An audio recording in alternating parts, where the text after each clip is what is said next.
नमस्कार, स्वागत है आपका डीबी लाइव ब्रेकिंग में। मैं हूं समीर आत्मज मिश्र और मेरे साथ हैं अमलेंदु उपाध्याय। महाराष्ट्र और झारखंड में चुनावी गतिविधियां अपने पूरे शबाब पर हैं। झारखंड में आज चुनाव जो पहले चरण का मतदान होना है 13 नवंबर को, उसके लिए प्रचार की आज आखिरी तारीख है। और आखिरी तारीख में अब जिस तरह से सभी राजनीतिक दल अपनी पूरी ताकत झोंकने की कोशिश में लगे हुए हैं, उनके बीच तमाम तरह के निगेटिव कैंपेन की भी खबरें आ रही हैं। इसी तरह के निगेटिव कैंपेन के खिलाफ कांग्रेस पार्टी ने भारतीय जनता पार्टी की शिकायत की है।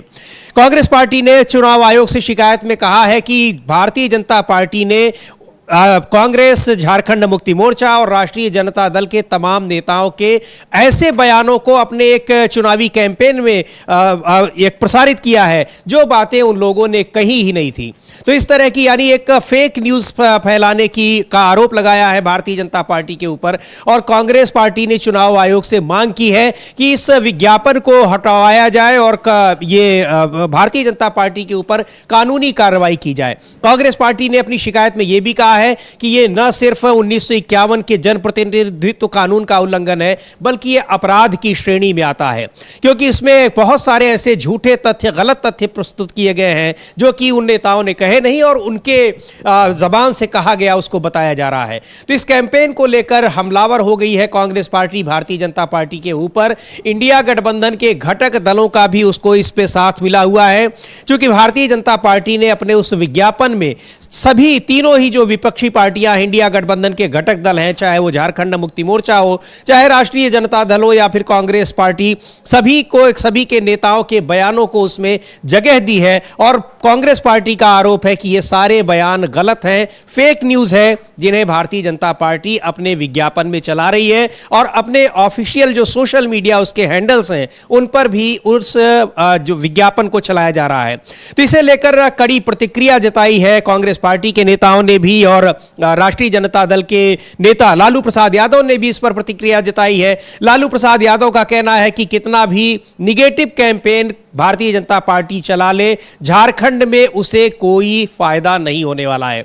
झारखंड में उसे हार का सामना करना पड़ेगा, क्योंकि निगेटिव कैंपेन से चुनाव नहीं जीते जाते हैं। यह बात कही है लालू प्रसाद यादव ने। एक बार सुनेंगे लालू प्रसाद यादव क्या कह रहे हैं, लेकिन उससे पहले यह जानना जरूरी है कि कांग्रेस पार्टी ने चुनाव आयोग से यह शिकायत की है भारतीय जनता पार्टी के खिलाफ और उसके खिलाफ कानूनी कार्रवाई करने की मांग की है। चुनाव आयोग से उसके ऐसे विज्ञापनों को वापस करवाने के लिए कहा है जो कि फेक न्यूज़ पर आधारित है। यह आरोप है कांग्रेस पार्टी के।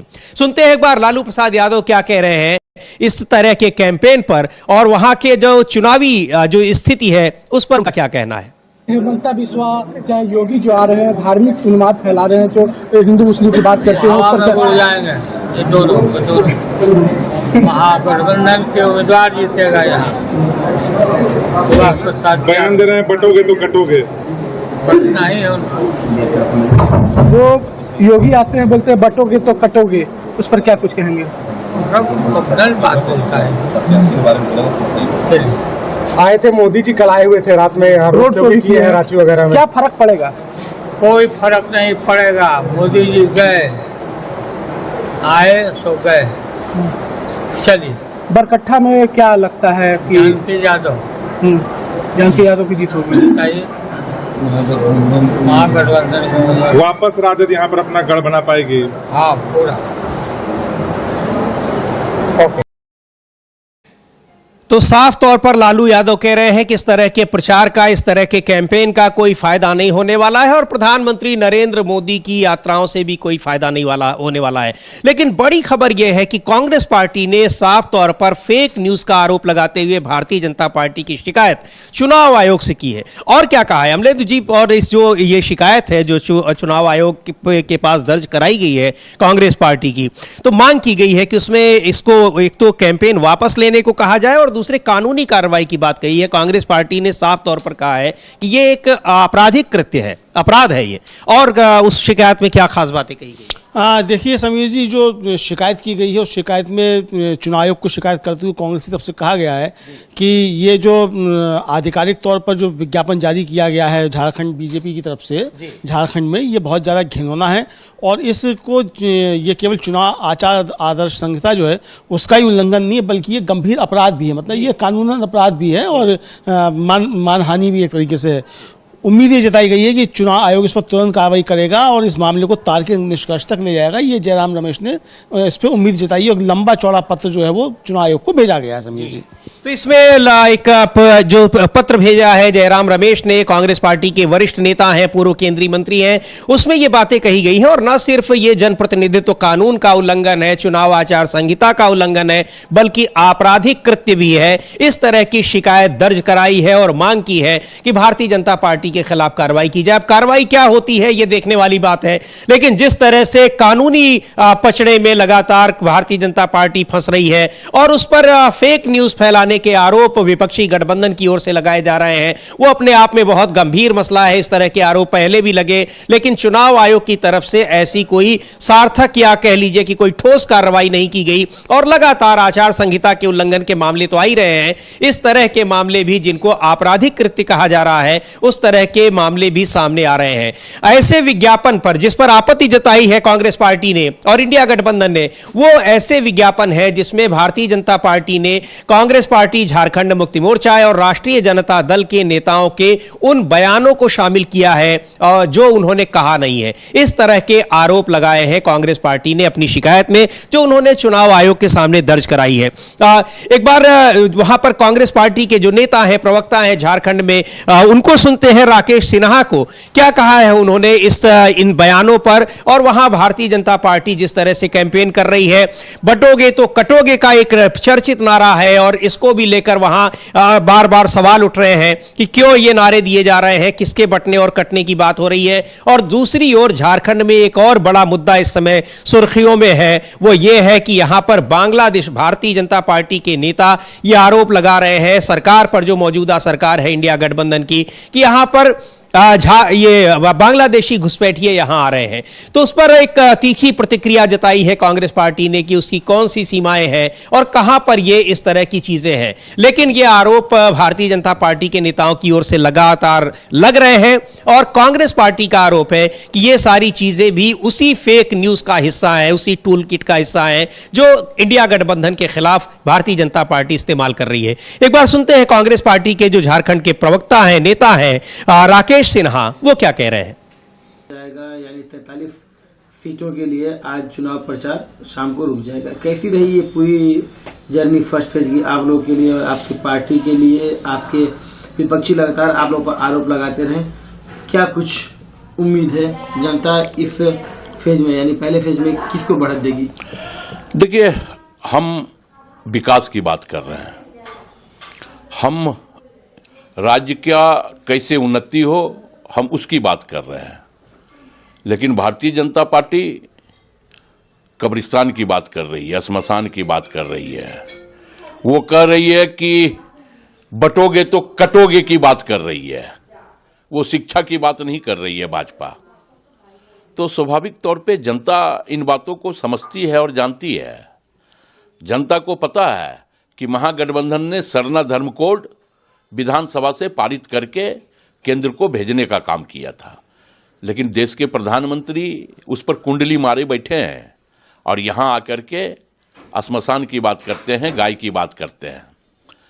तो स्वाभाविक तौर पे जनता संजीदगी के साथ महागठबंधन के पक्ष में है और जनता इस बात को यह भी समझती है कि कांग्रेस जो गारंटी देती है, महागठबंधन जो गारंटी देती है, उस गारंटी को पूरा करती है। हमने गारंटी दिया मैया सम्मान योजना की, तो हमने उसे पूरा किया। हमने गारंटी दी 200 यूनिट बिजली फ्री का, तो हमने उसे पूरा किया। हमने फिर गारंटी दिया है कि राज्य के जनता को हम 1000 रुपये का सिलेंडर नहीं लेने देंगे, हम वो सिलेंडर उसे 450 रुपये में देंगे। हम इसे फिर पूरा करेंगे। हमने यह गारंटी दिया है कि हर प्रमंडल में मेडिकल और इंजीनियरिंग कॉलेज की स्थापना करेंगे ताकि शिक्षा के क्षेत्र में भी हमारा झारखंड अव्वल हो। और हम फिर पूरा करेंगे। तो जनता हमारे गारंटी पर भरोसा और विश्वास है जनता को। इसलिए आप देखेंगे कि जो 43 सीटों पर 13 तारीख को चुनाव संपन्न होंगे, उनमें भारतीय जनता पार्टी कहीं नहीं रहेगी। तो झारखंड में पहले चरण के चुनाव की आज प्रचार की आज आखिरी तारीख है। 13 नवंबर को वहां चुनाव मतदान होने हैं पहले चरण में 45 सीटों पर। और उससे ठीक पहले कांग्रेस पार्टी ने भारतीय जनता पार्टी के ऊपर आरोप लगाया है कि वो चुनाव प्रचार में फेक न्यूज का सहारा ले रही है। कांग्रेस पार्टी के और झारखंड मुक्ति मोर्चा के, आरजेडी के उन नेताओं के ऐसे बयानों का इस्तेमाल उसने किया है जो कि उन्होंने कहा ही नहीं है। इसके बारे में शिकायत की गई है चुनाव आयोग को। एक बार उस पत्र को देखते हैं। जयराम रमेश जो कांग्रेस पार्टी के सीनियर लीडर हैं, उन्होंने जो चिट्ठी लिखी है चुनाव आयोग को, क्या उसमें कहा है। और उन्होंने आरोप लगाया है, बड़ी लंबा चौड़ा एक पत्र लिखा है जिसमें बड़े आरोप लगाए हैं कि भारतीय जनता पार्टी किस तरह से इन नेताओं के खिलाफ दुष्प्रचार तो कर ही रही है, उसके अलावा वो फेक न्यूज भी फैलाने का काम कर रही है, क्योंकि जो बातें नेताओं ने कही नहीं है उनको इस प्रचार में शामिल किया गया है, इस कैंपेन में शामिल किया गया है। तो कांग्रेस पार्टी ने मांग की है कि इस प्रचार को हटाया जाए, हटाने के लिए कहा जाए भारतीय जनता पार्टी से, और दूसरी ओर उसके खिलाफ कानूनी कार्रवाई की जाए, क्योंकि ये आपराधिक कृत्य का भी मामला है। तो अमलेंदु जी, ये जो पत्र है चुनाव आयोग का, और इस तरह की शिकायतें कांग्रेस पार्टी पहले भी कर चुकी है चुनाव आयोग से, लेकिन क्या लगता है कि इस पर क्या ये चुनाव आयोग की क्या प्रतिक्रिया होगी? चुनाव आयोग क्या दबाव बनाएगा भारतीय जनता पार्टी के ऊपर कि ये अपने इस विज्ञापन को जो उसने तैयार किया है और जिस पर आपत्ति जताई है कांग्रेस पार्टी ने, उसको वापस ले, या फिर ये अब इसमें क्या उम्मीद है? लेकिन आरोप जो लगाए हैं कांग्रेस पार्टी ने वो बहुत गंभीर किस्म के आरोप है। देखिए, बहुत गंभीर किस्म के आरोप हैं। एक तो जो कांग्रेस ने कहा है कि ये जो विज्ञापन है ये आदर्श आचार संहिता और अन्य चुनावी कानूनों का उल्लंघन करता है, और ये आरोप लगाया गया है कि इसमें जेएमएम, कांग्रेस और राजद के नेताओं को नकारात्मक और गलत रोशनी में चित्रित किया गया है। उनके खिलाफ झूठे और निराधार आख्यानों का प्रचार करने के इरादे से ऐसा किया जा रहा है। विशेष तौर पर जो 9 नवंबर 2024 को फेसबुक पर एक विज्ञापन पोस्ट किया गया है, उसका इसमें कांग्रेस ने उल्लेख किया है, और ये कहा है उन्होंने कि हम आपको झारखंड राज्य के लिए भारतीय जनता पार्टी के आधिकारिक फेसबुक हैंडल पर प्रकाशित एक विज्ञापन के संबंध में लिख रहे हैं। प्रथम दृष्टया देखने पर पेज पर प्रकाशित विज्ञापन आदर्श आचार संहिता और अन्य चुनावी कानूनों का घोर उल्लंघन है। 9/11/2024 को प्रकाशित उक्त विज्ञापन में झारखंड मुक्ति मोर्चा, भारतीय राष्ट्रीय कांग्रेस और राष्ट्रीय जनता दल के नेताओं पर झूठे आरोप और बयान लगाए जा रहे हैं। इसके अतिरिक्त नेताओं को नकारात्मक और झूठे प्रकाश में चित्रित किया जा रहा है, जिसका एकमात्र उद्देश्य उनके खिलाफ झूठे और निराधार आख्यानों को प्रकाशित करना है।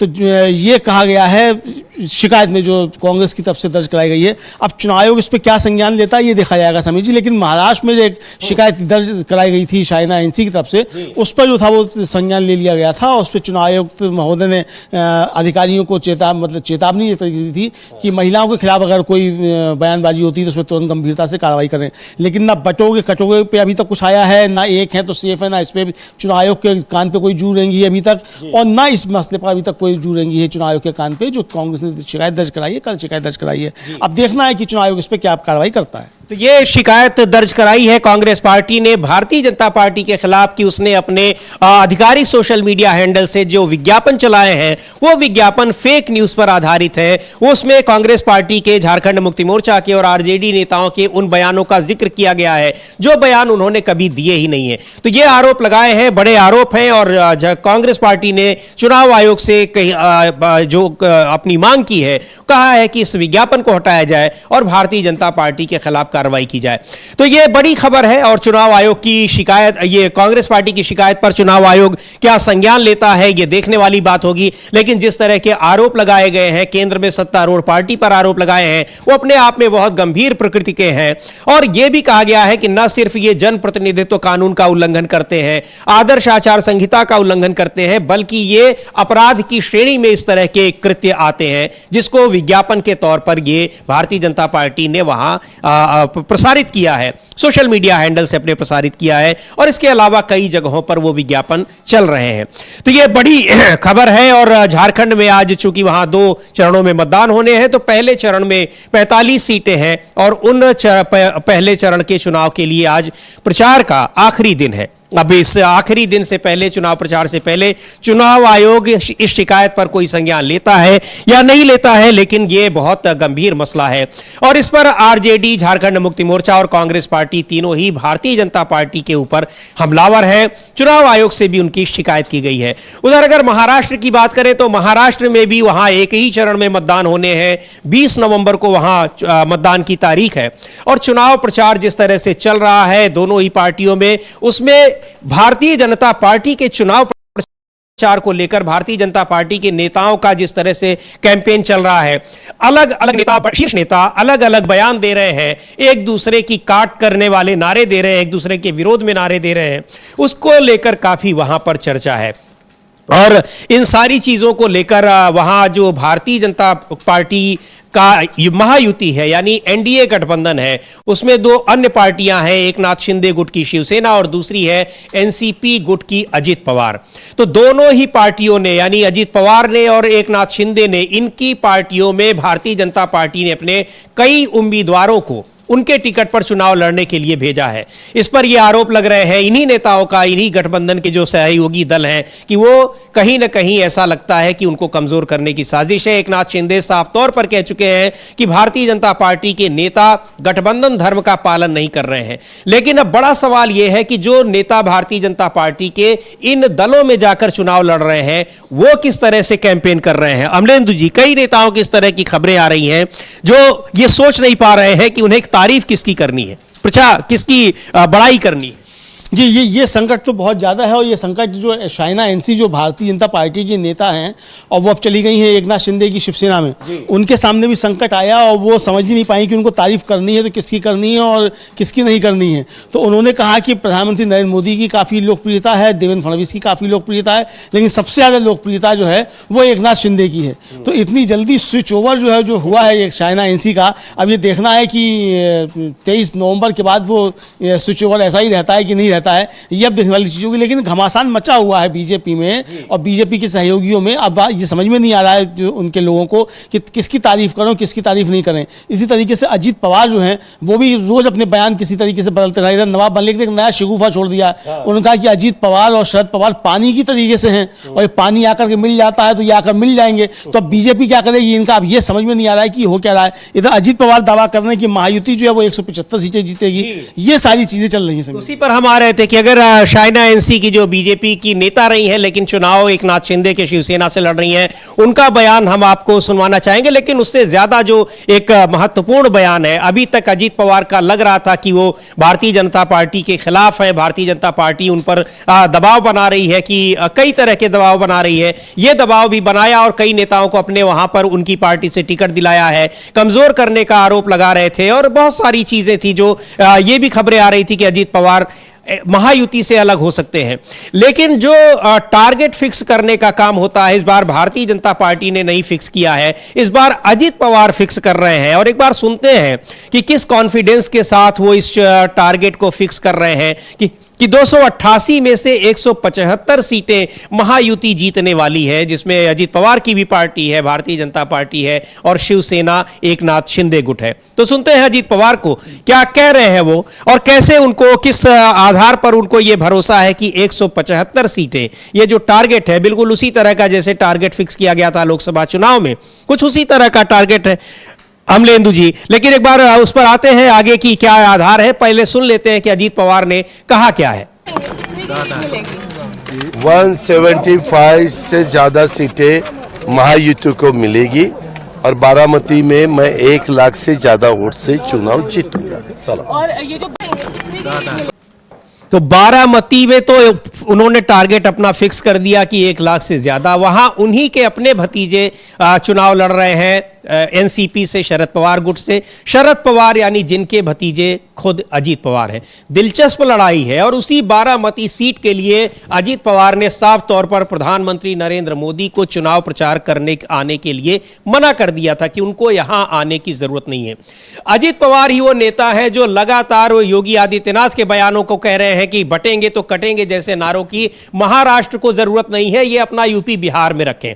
तो ये इस तरह से यूपी बिहार को जो की तौहीनी करने वाले उनके बयान हैं वो कितना महायुति को फायदा पहुंचाएंगे। लेकिन अजीत पवार को यह लग रहा है कि ऐसे बयानों से महायुति 175 सीटों पर जीतेगी। कुछ उसी तरह से ये टारगेट फिक्स किया है अजित पवार ने, अमलेंदु जी, जिस तरह से 400 पार का टारगेट फिक्स किया गया था लोकसभा चुनाव में। जी बिल्कुल, 400 पार के नारे का जो हर्ष हुआ था वही अजीत पवार महायुति का 175 पार करवाना चाहते हैं। लग रहा है कि यही कहना चाह रहे हैं क्या? शायद यही कहना चाह रहे हैं, खुलकर नहीं कह रहे हैं, लेकिन यही कहना चाह रहे हैं कि जो 400 पार का हाल हुआ था वैसा ही हाल जो है 175 का करवाएंगे। तो हो सकता है उनके मन में यही हो, यही करवाना चाहते हैं, क्योंकि नवाब मलिक जो कह रहे हैं वो तो इसी तरीके का कुछ संदेश दे रहे हैं। और अजीत पवार लगातार एक है तो सेफ है, बचोगे तो कटोगे, इस पर लगातार प्रहार कर रहे हैं और कह रहे हैं कि महाराष्ट्र की जनता इसको स्वीकार नहीं करेगी। तो इसको अगर स्वीकार नहीं करेगी तो फिर क्या करेगी फिर जनता?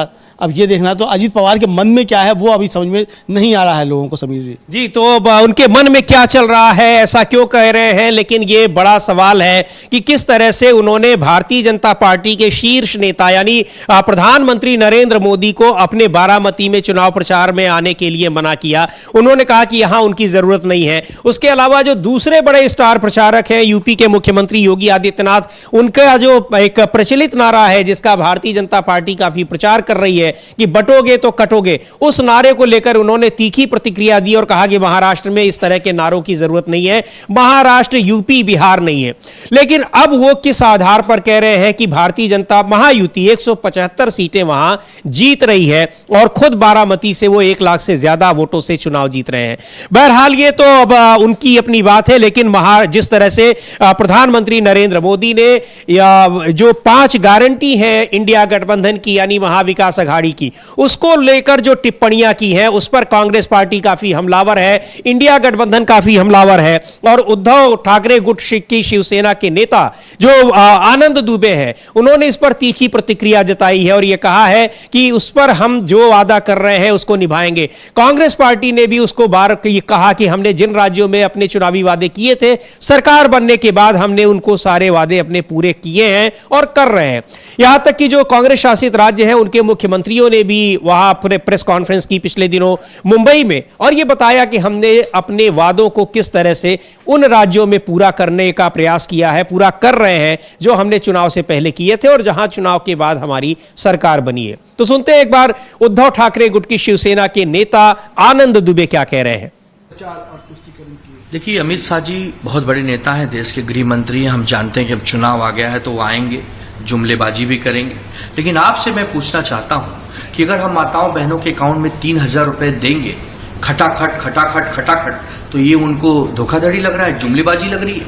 अगर हम अपने किसान भाई बहनों के 3 लाख रुपए तक के कर्ज माफ करेंगे तो इनको धोखाधड़ी लग रहा है। अगर हम अपनी बहनों को एसटी और बीएसटी के बसों में मुफ्त यात्रा करवाएंगे तो इनको धोखाधड़ी लग रहा है। अगर हम अपने नागरिकों के हर परिवार को 25 लाख रुपए तक का इंश्योरेंस कवर करवाएंगे तो इनको धोखाधड़ी लग रहा है। हम अपने किसानों को अगर जो नियमित कर्ज का भुगतान करते हैं वो 50,000 रुपए का एक प्रकार से हम उनको वजीफा देंगे तो इनको धोखाधड़ी लग रहा है।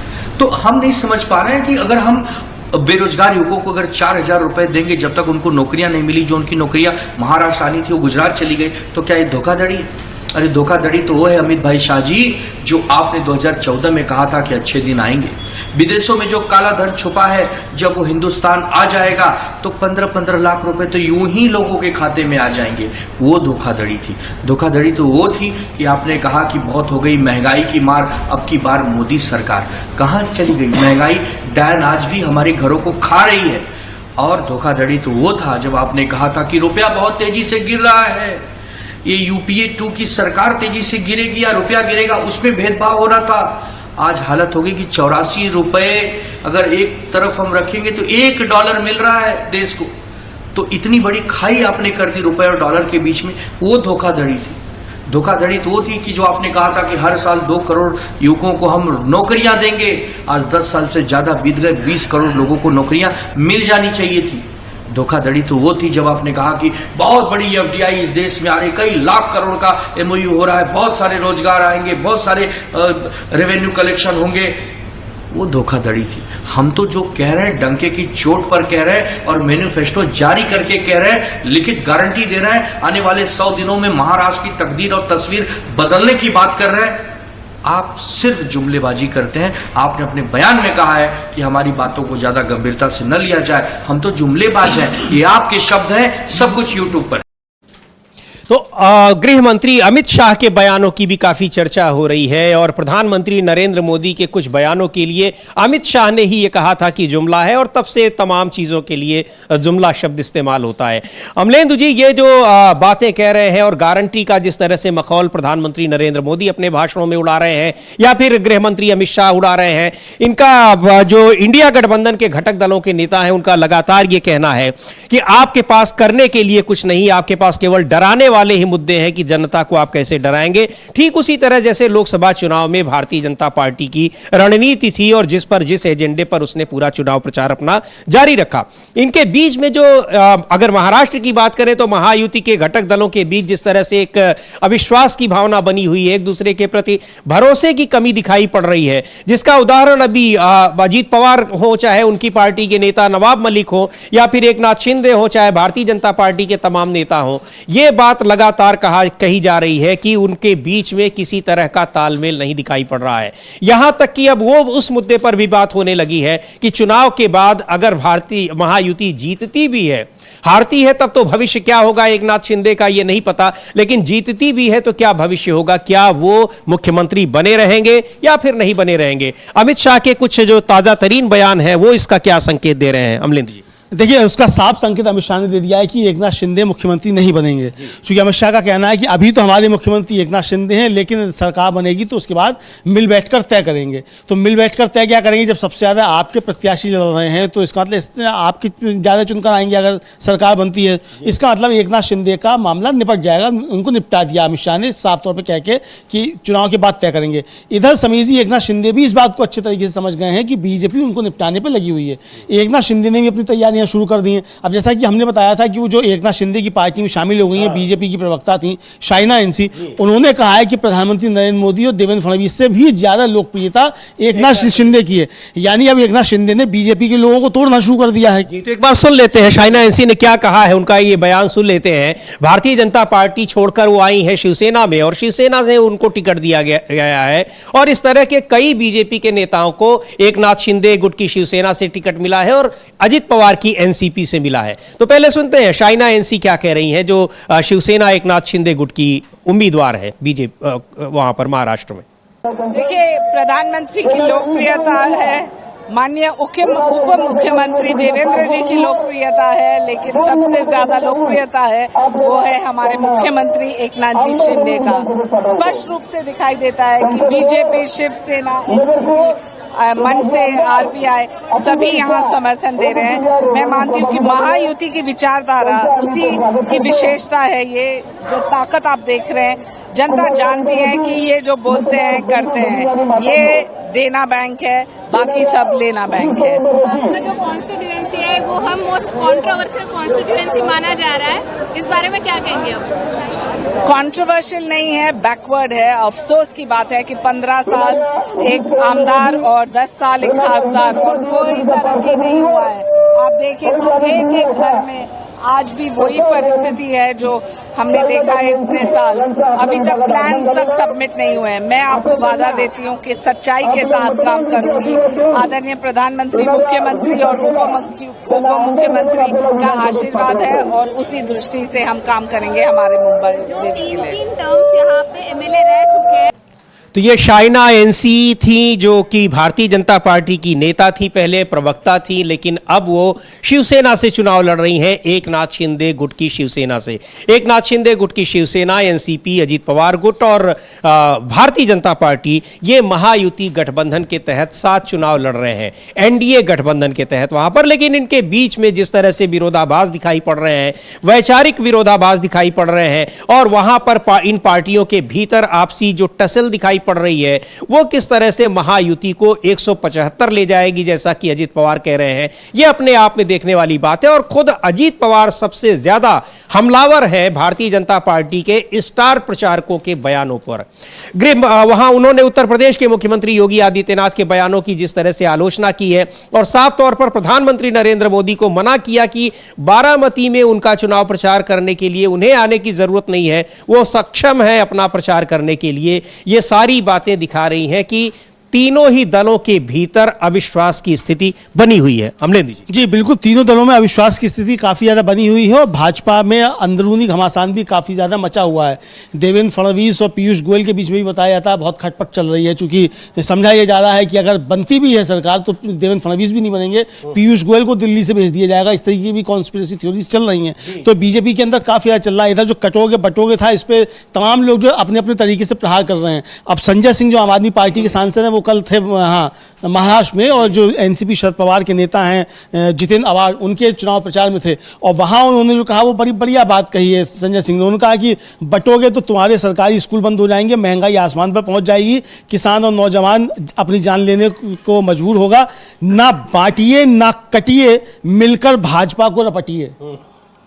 अब ये इस तरीके की चीजें भी आना शुरू हो गई। तो बीजेपी से लोग जो मोर्चा ले रहे हैं वो भी सामने आ रहा है किस तरीके से ले रहे हैं, और बीजेपी के सहयोगियों के बीच में किस तरीके से तफरका मचा हुआ है, और आपस में एक तरीके से कहा जाए कि वो भितरघात कर रहे हैं तीनों एक दूसरे से, ये सामने निकल कर आ रहा है समीर जी। जी बिल्कुल, और ये जो संजय सिंह का ये नारा है कि न बटिए न कटिए, सारे मिलकर बीजेपी को रपटिए, तो इस तरह की जो इस योगी आदित्यनाथ के बयान पर इस तरह की पैरोडी या कह लीजिए कि उससे मिलते जुलते नारे उत्तर प्रदेश में समाजवादी पार्टी की तरफ से कई नारे आ चुके हैं, और यह दिखा रहा है कि किस तरह से उन बयान इस नारे की प्रतिक्रिया हो रही है।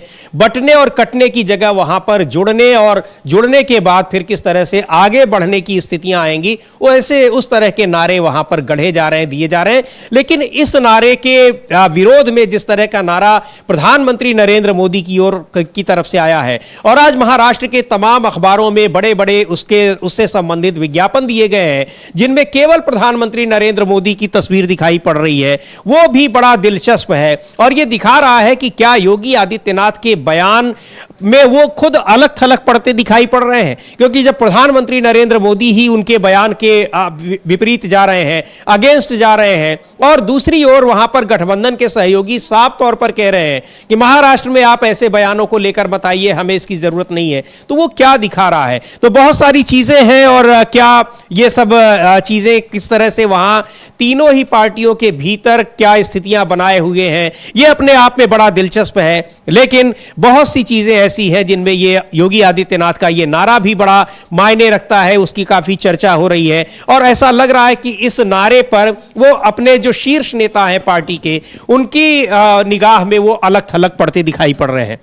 जी बिल्कुल, अलग थलग पड़ते दिखाई पड़ रहे हैं अपने शीर्ष नेताओं की निगाह में, और काफ़ी ज़्यादा अंदर चीज़ें खराब हो रही हैं समीर जी। और हम लोगों के बगल में जो विजुअल चल रहा है समीर जी, ये वायनाड का विजुअल है। राहुल गांधी और प्रियंका गांधी वहाँ रोड शो कर रहे हैं, और राहुल गांधी ने जो है ये पीठ पे अपने जो है वो आई लव वायनाड की जो है शर्ट पहनी हुई है। ये वहाँ का सीधा विजुअल है। बिल्कुल, ये इस समय वहाँ पर ये दोनों रोड शो कर रहे हैं वायनाड में। तो एक बार सीधे ले चलते हैं यहाँ वायनाड, जहाँ पर राहुल गांधी और प्रियंका गांधी एक रोड शो में मौजूद है। 13 नवंबर को वायनाड में लोकसभा का उपचुनाव होना है, जिसमें प्रियंका गांधी कैंडिडेट हैं। राहुल गांधी इस सीट पर चुनाव जीते थे, बड़े बहुमत से जीते थे, करीब 3.5 लाख वोटों के मार्जिन से, लेकिन उन्होंने रायबरेली सीट भी जीती थी, इसलिए वायनाड को उन्होंने छोड़ दिया, और अब वहां प्रियंका गांधी चुनाव लड़ रही हैं। तो ये टी शर्ट पर उनके आई लव वायनाड का जो ये दिखाई पड़ रहा है, स्लोगन दिख रहा है, इसकी काफी चर्चा हो रही है। तो वो रोड शो में इस समय राहुल गांधी और प्रियंका गांधी का रोड शो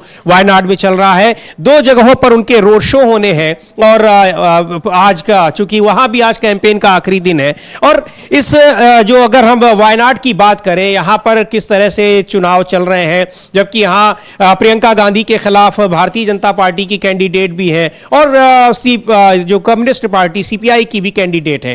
तो लेकिन क्या वहां पर चुनाव की स्थितियां हैं, और कांग्रेस पार्टी के तमाम नेता वहां चुनाव प्रचार करने गए।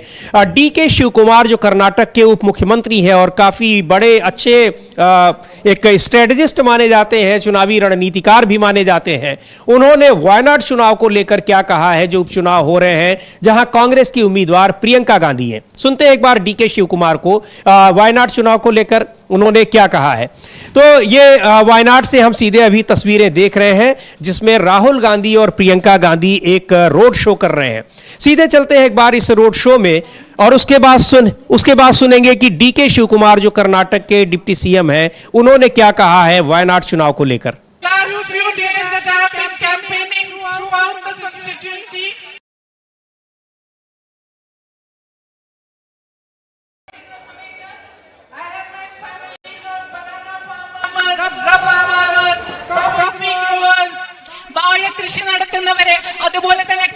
കൃഷി നടത്തുന്നവരെ, റബ്ബർ കർഷകരെ, അവരുടെയൊക്കെ കുടുംബങ്ങളെ ഞാൻ ഈ ഒരാഴ്ച കണ്ടു.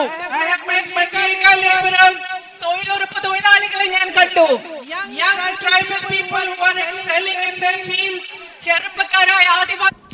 तो वायनाड से आप ये तस्वीरें देख रहे थे जहां राहुल गांधी और प्रियंका गांधी रोड शो कर रहे हैं। राहुल गांधी वहां पर वायनाड की, वहां उन्होंने सांसदीय सीट जीती थी, लेकिन रायबरेली से भी सांसद होने के बाद वायनाड सीट उन्होंने छोड़ दी और उसके बाद उस सीट को प्रियंका गांधी वहां से उपचुनाव लड़ रही हैं। वायनाड से बड़े मार्जिन से जीती थी प्रियंका गांधी ने, राहुल गांधी ने ये सीट करीब 3.5 लाख के मार्जिन से, और अब प्रियंका गांधी वहां पर कांग्रेस की कैंडिडेट है, उम्मीदवार है। आज वहां भी वायनाड में भी प्रचार का आखिरी दिन है। 13 नवंबर को वहां भी चुनाव प्रचार होने हैं। और इस बीच बड़ी खबर यह भी है कि भारत में मुख्य न्यायाधीश, सुप्रीम कोर्ट के मुख्य न्यायाधीश के तौर पर, भारत के 51वें मुख्य न्यायाधीश के तौर पर संजीव खन्ना ने आज शपथ ली है। बहुत ही महत्वपूर्ण समय में उन्होंने शपथ ली है। कई महत्वपूर्ण फैसले उनको करने हैं। हालांकि उनका कार्यकाल सिर्फ 6 महीने का है, लेकिन जिस उन्होंने ये जो शपथ ली है और जो उनके सामने तमाम केसेस हैं जो उनको निपटाने हैं, यानी जिस पर उनको फैसला देना है, बहुत मायने रखते हैं। और जो पिछले मुख्य न्यायाधीश डीवाई चंद्रचूड़ का कार्यकाल रहा, 10 नवंबर को खत्म हुआ और 8 नवंबर तक उन्होंने फैसले दिए। 8 नवंबर को उन्होंने कई महत्वपूर्ण फैसले दिए। कई तरह की आलोचनाओं का भी उनको शिकार होना पड़ा।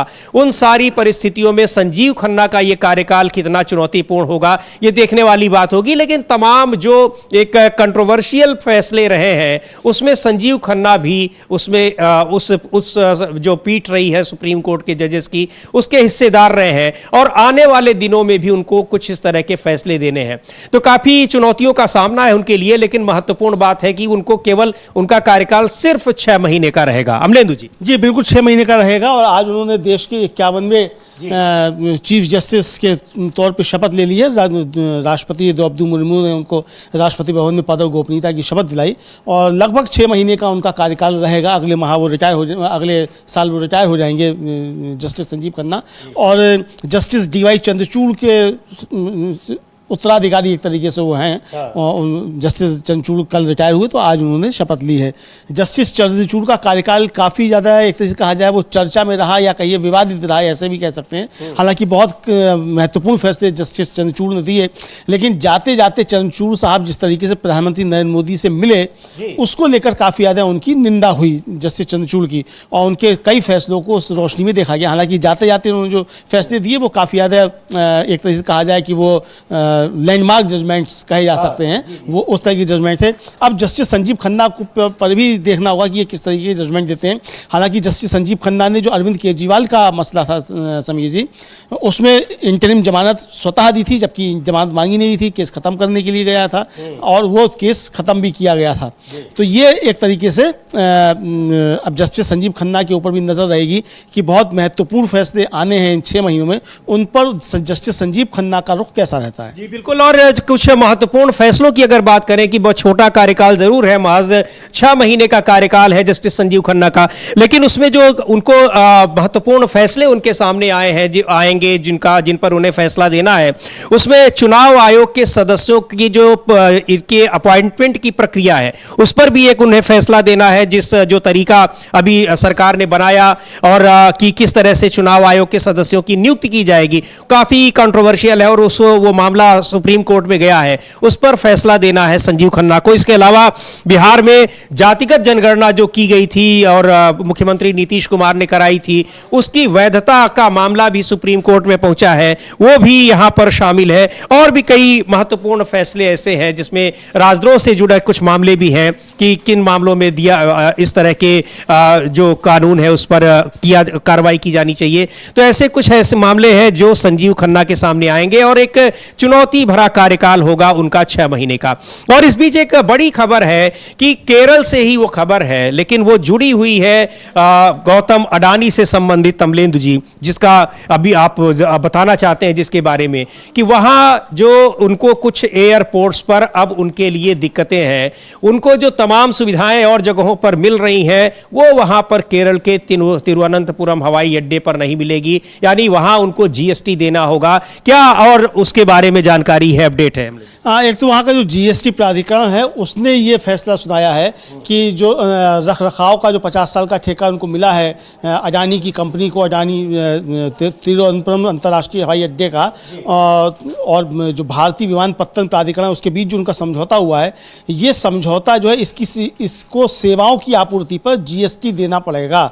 चूँकि ये जो है इसकी जो जीएसटी अग्रिम निर्णय प्राधिकरण AAR कहलाता है, उसकी केरल पीठ ने अपने फैसले में ये सुनाया है समीर जी अपना फैसला, और ये कहा है कि इनको इस पर देनी पड़ेगी जीएसटी। अभी तक ये उसको समझौता मतलब जीएसटी नहीं दे रहे थे, लेकिन केरल के उसने जीएसटी प्राधिकरण का साफ कहना है कि आपका जो समझौता है ये सर्विस में आता है और ये सर्विस एंड गुड टैक्स के दायरे में आता है, तो आपको ये इस पर टैक्स देना पड़ेगा इस समझौते पर। तो अब ये अगर देना पड़ेगा तो ये बड़ी चोट जो है वो समझी जा सकती है कि ये अडानी ग्रुप को होगी। और हाँ, कई जगहों पर वो नहीं दे रहे हैं। अगर ये उनको अब देना पड़ा तो इसकी नज़ीर बनाकर दूसरी जगहों पर भी हो सकता है उनको अब देना पड़े, उन पर देने का दबाव बने और मामला ये कोर्ट में जाए।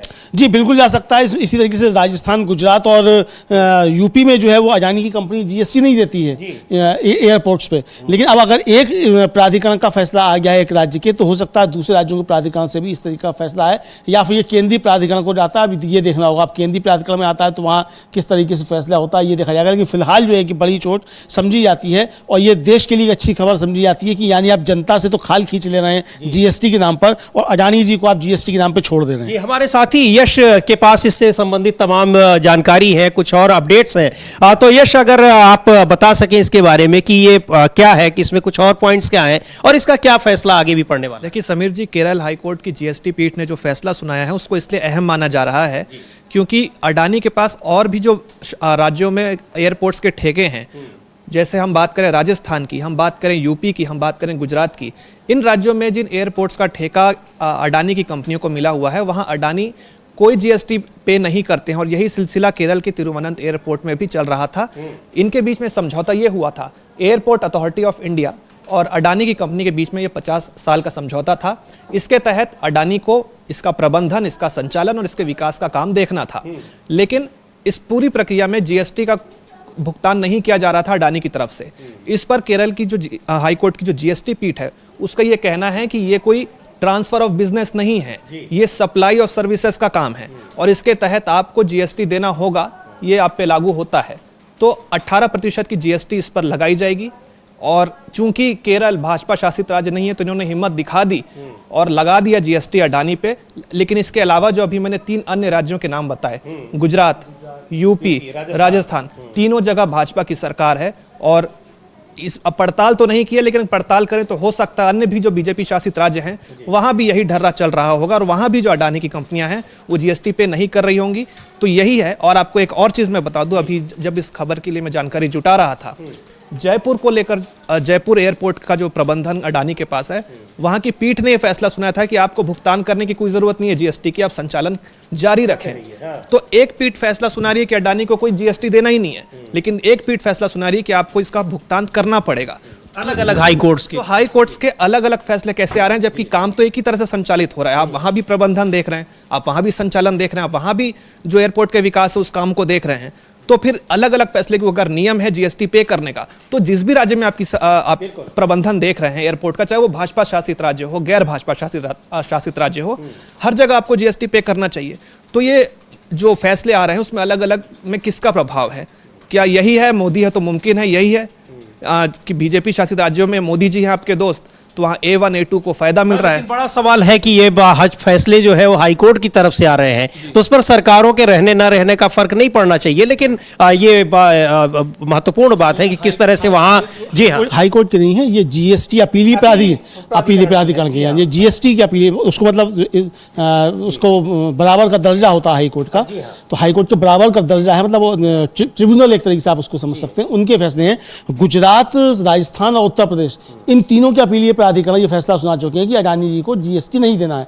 केरल के जीएसटी अपीलीय प्राधिकरण ने कहा है कि आपको जीएसटी देना है। लेकिन बिल्कुल ये सही बात है कि अगर ये मामला आगे बढ़ता है तो निश्चित तौर पर ये कोर्ट में जाएगा, अपीली प्राधिकरण से आगे भी जा सकता है, अपीली प्राधिकरण के पास जाना होगा, तो सुप्रीम कोर्ट जाएगा। सुप्रीम कोर्ट जाएगा। तो इसका मतलब कि अब ये जो एयरपोर्ट्स के जो मैनेजमेंट का जो काम है, जो अडानी जी को 50 साल तक के लिए उनकी कंपनियों को मिल गया था, अब ये मामला जिस तरह से अदालती चपेटे में आ गया है, तो ऐसा लगता है कि ये आगे इसको ये और आगे बढ़ सकता है और इनको दूसरी जगहों पर भी जीएसटी अदा करने के लिए कहा जा सकता है। हाँ, बिल्कुल बिल्कुल कहा जा सकता है। और दूसरे राज्यों में अगर जाएगा इस तरीके का मसला कहाँ है, तो ये देखिए रखरखाव का सिर्फ इसी का नहीं है, हवाई अड्डों का ही नहीं है मामला, रेलवे स्टेशनों का भी है कई जगह, और कई जगह मंदिरों का भी आ जाएगा, तो बस स्टेशनों का भी, बस अड्डों का भी चल रहा है, बस अड्डों का चल रहा है, फिर धारावी का चलेगा। तो यानी ये ट्रांसफर ऑफ बिजनेस नहीं है। अगर ये केरल हाई इसका अपीली प्राधिकरण का जीएसटी